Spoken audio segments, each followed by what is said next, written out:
കുമ്പളയിൽ മാരക മയക്കുമരുന്നുമായി മംഗളൂരു സ്വദേശി പിടിയിൽ. ഉള്ളാൾ പെർമന്നൂർ സ്വദേശി സയ്യിദ് അഫ്രീദിയാണ് അറസ്റ്റിലായത്.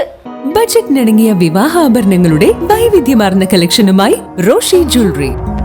പുതുമയും പാരമ്പര്യവും ഒത്തുചേരുന്ന ഡിസൈൻസ്.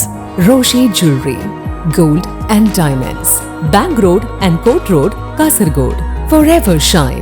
കാസർഗോഡ് ജില്ലയിലെ കുമ്പളയിൽ പോലീസ് നടത്തിയ മിന്നൽ പരിശോധനയിൽ മാരക മയക്കുമരുന്നായ MDMA-യുമായി യുവാവ് പിടിയിൽ. മംഗളൂരു ഉള്ളാൾ പെർമന്നൂർ സ്വദേശി സയ്യിദ് അഫ്രീദിയാണ് അറസ്റ്റിലായത്. ഷിറിയ മുട്ടത്തൻ നാഷണൽ ഹൈവേ 66-ന് സമീപം വെച്ചാണ് ഇയാൾ പോലീസ് പിടിയിലായത്.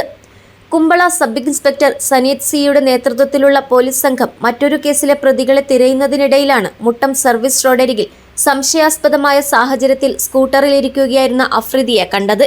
പോലീസ് വാഹനത്തിന്റെ വെളിച്ചം കണ്ടതും സ്കൂട്ടറിൽ നിന്നും ഇറങ്ങി ഓടാൻ ശ്രമിച്ച ഇയാളെ പോലീസ് സംഘം തടഞ്ഞു വയ്ക്കുകയായിരുന്നു.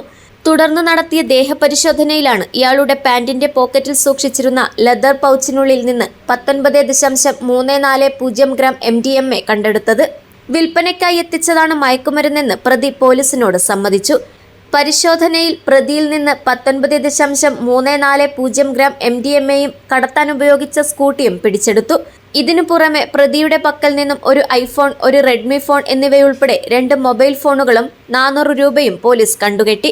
Kumbla police station ASI Athul Ram, CPO-മാരായ സജീഷ്, മഹേഷ് എന്നിവരും സംഘത്തിലുണ്ടായിരുന്നു. News bureau, Kasaragod.